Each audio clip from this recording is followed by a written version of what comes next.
कृष्ण जन्माष्टमी का पर्व देश विदेश में बहुत ही हर्षोल्लास के साथ मनाया जाता है।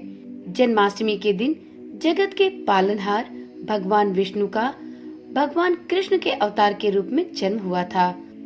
आज की वीडियो में हम सुनेंगे श्री कृष्ण जन्माष्टमी की व्रत कथा, जिसका वर्णन पद्म पुराण में किया गया है और इस कथा को महादेव जी ने नारद जी को बताया था। तो चलिए आज की वीडियो में सुनते हैं जन्माष्टमी की यह पुण्यदायी कथा, क्योंकि इस कथा को सुने बिना आपका व्रत अधूरा रह सकता है।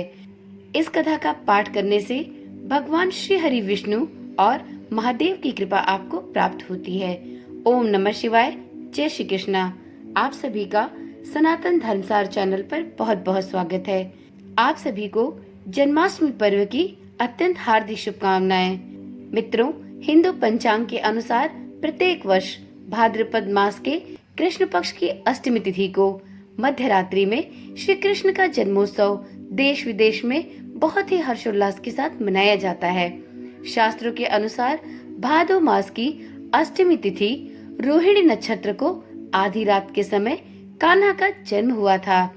आज पड़ने वाले जन्माष्टमी का उत्सव काफी महत्वपूर्ण है, क्योंकि आज वैसा ही योग बन रहा है जैसा श्री कृष्ण के जन्म के समय द्वापर युग में बना था। आज के दिन भी रोहिणी नक्षत्र जयंत योग के साथ साथ चंद्रमा वृषभ और सिंह राशि में सूर्य विराजमान है। इसके साथ ही आज गज केसरी योग भी बन रहा है। आज के दिन भगवान श्री कृष्ण की विधिवत पूजा करने के साथ साथ इनकी व्रत कथा का पाठ भी अवश्य करना चाहिए। इससे भगवान कृष्ण अति प्रसन्न होते हैं और आपके व्रत का आपको संपूर्ण फल प्राप्त होता है। तो चलिए सुनते हैं श्री कृष्ण जन्माष्टमी की बहुत ही पावन और मोक्षदायिनी व्रत कथा। शास्त्रों के अनुसार जन्माष्टमी के दिन जगत के पालनहार भगवान विष्णु के अवतार भगवान कृष्ण का जन्म हुआ था। पद्म पुराण में वर्णित है कि जन्माष्टमी की यह व्रत कथा, जिसके बारे में महादेव जी ने नारद जी को स्वयं बताया था, इस कथा को जन्माष्टमी के दिन सुनने और सुनाने से व्यक्ति को अभिष्ट फल की प्राप्ति होती है और श्री कृष्ण की कृपा दृष्टि भी प्राप्त होती है।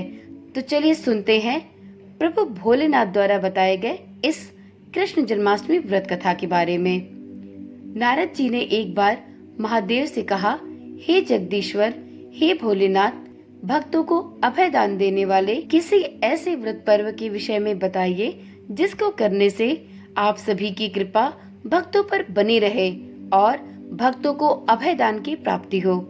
महादेव जी ने नारद के इस प्रकार कहने पर नारद जी को एक विशेष पर्व से संबंधित कथा के बारे में विस्तार पूर्वक बताया और बताया कि कृष्ण जन्माष्टमी के पर्व पर यदि आप व्रत धारण करते हैं और उस दिन इस कथा का श्रवण करते हैं तो आपको इस कथा के श्रवण मात्र से 1000 अश्वमेघ यज्ञ कराने के बराबर पुण्य फल की प्राप्ति होती है।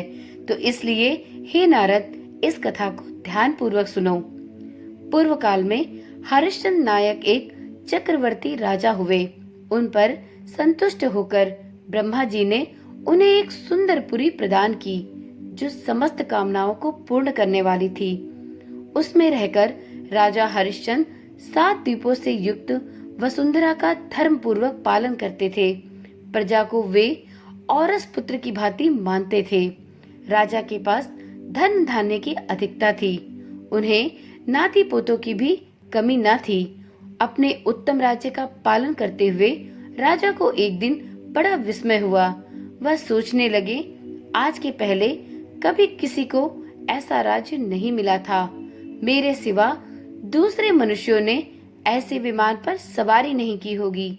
यह मेरे किस कर्म का फल है जिससे मैं देवराज इंद्र के समान सुखी और संपन्न हूँ। राजाओं में श्रेष्ठ राजा हरिश्चंद्र इस प्रकार सोच विचार करते हुए अपने उत्तम विमान पर बैठकर आकाश मार्ग से जा रहे थे। उस समय पर्वतों में श्रेष्ठ मेरु पर्वत पर उनकी दृष्टि पड़ी। उस श्रेष्ठ शैल पर जन योग परायण महर्षि सनक कुमार दिखाई पड़े, जो सुवर्णमयी शिला के ऊपर विराजमान थे।